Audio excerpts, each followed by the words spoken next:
Now what we're going to do is we're going to talk about basic object editing in 3ds Max 2010. We've looked at how to create a primitive object. Now we have to see how in the world we can edit that object however we like. So in the command panel, make sure that you're in the Create tab and make sure that you're in geometry mode. And we're going to use just standard primitives to demonstrate here. I'll go ahead and select a box. I'm going to create a box. Now here's a neat little trick.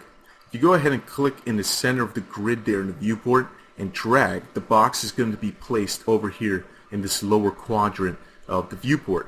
But if you want the box to be centered around the mouse cursor, what you want to do is go ahead and hold down the control key. So just hit control on the keyboard and drag, and you'll see that now you can make a uniform perfect square here, a nice cube.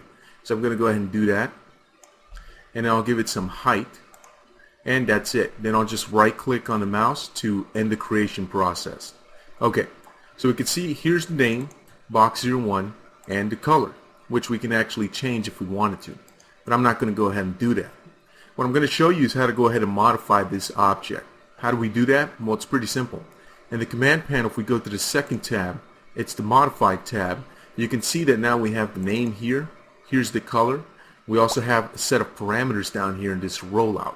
We can change the length, and we can do that two ways. We can click and drag using these little arrow icons here to scroll through the different values, as you can see. So we can change the length, the width, the height. And if you don't like these numbers, for example, you don't like the height set at 39.197, you can go ahead and type in 40 and just go ahead and use exact numbers by inputting them in the field. Down here we have the segments for the length, width, and the height. And if I change them, you won't really be able to see the change there. So what you need to do is just turn on wireframe mode, wireframe on shaded, so you can see the actual wireframe of edges on this object. I'm also going to turn off the selection brackets there. And if we change the length segments here, we can see that we can create a more dense cube here. So now the box has a more density to it. It has a lot more segments and edges here. So it has a lot more geometry. Alright? But we're pretty much limited here. We can't edit this any more than just changing the length and width and height segments here, as well as the length, width, and the height measurements of the box. Let's say we want to go in here and start really editing this and do some serious heavy-duty polygon modeling. Well, we can't do it like this.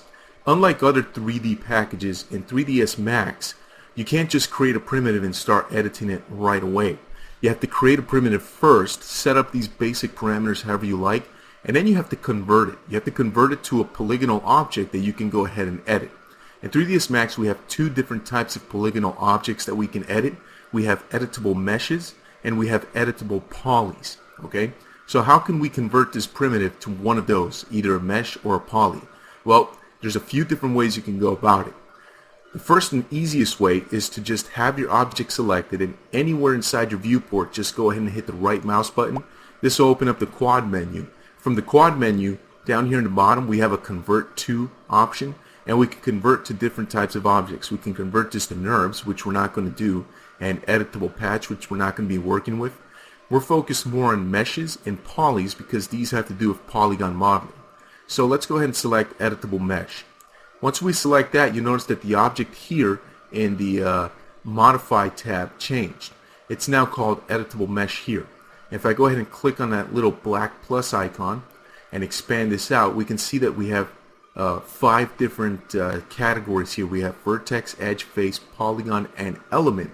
Also, all of our different options down here change. We now have all these new parameter rollouts. We have a selection rollout, soft selection, edit geometry, and down here we have a surface properties. Okay, so what does this all mean?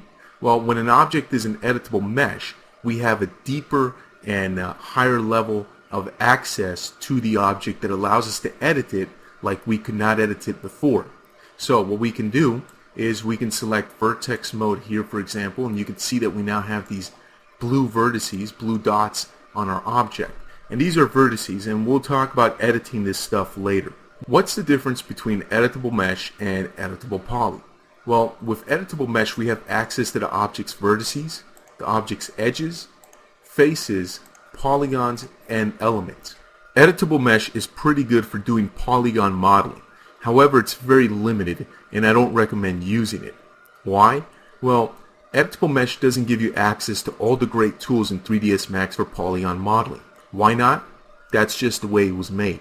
Editable mesh is pretty limited. It's not very flexible and doesn't give you the options to use the wide assortment of polygon modeling tools available in 3ds Max. But probably the biggest downfall of using Editable mesh is the fact that in 3ds Max 2010 they've introduced the graphite modeling tools, which we're going to be talking about later. The graphite modeling tools gives you access to hundreds of new tools and features that help make your polygon modeling job a lot easier, and we're going to be taking advantage of those new tools in this tutorial. Unfortunately, those tools are not compatible with editable meshes in 3ds Max 2010, which makes editable meshes, well, at least in my opinion, pretty much obsolete. So we're not going to be using editable mesh. Instead, what we're going to be doing is converting this to an editable poly. So let's right click, go down to convert to, and we'll go to convert to editable poly. Okay, so the object still looks the same. If we look over here and expand the editable poly, we'll notice that we have access again to vertices, edges.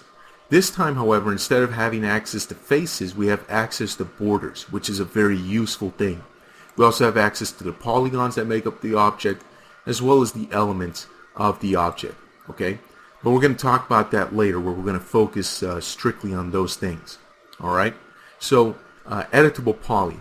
What are the pros of editable poly? Well, editable poly gives you access again to all these different sub-object components, the polygons, the vertices, edges, things like that. But it also allows you to use the graphite modeling tools. The graphite modeling tools are only compatible with editable poly objects. So since we're going to be doing polygon modeling exclusively in this tutorial, we're going to be using the graphite modeling tools with editable poly objects. Okay?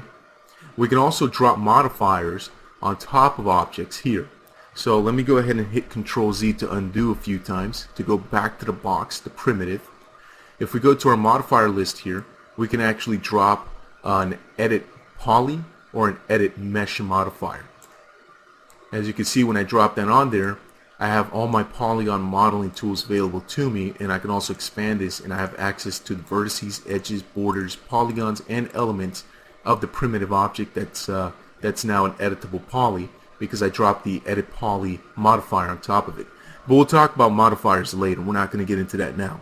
Okay, so finally, we're going to be sticking with editable polys throughout this entire tutorial. We will not be using editable meshes. Alright, so that's going to do it for this video. In the next video, we're going to go ahead and talk about editable poly and go into a deeper look and have a look at the different options to us available through edit poly and see what we can do. Okay, so I'll see you in the next video.